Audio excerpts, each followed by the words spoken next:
Ассалаумағалейкум, құрметті әлеуметтік қауым. Бүгін маусымның 17-ші жұлдызы, Абылай бабаның зираты басы.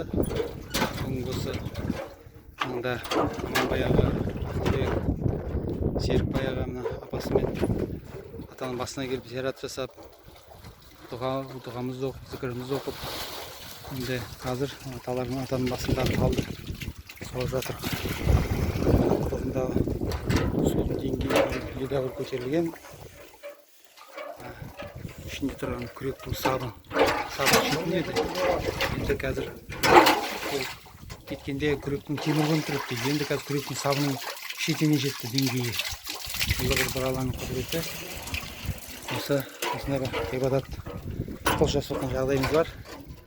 Атаның басындағы қалдарын суарып,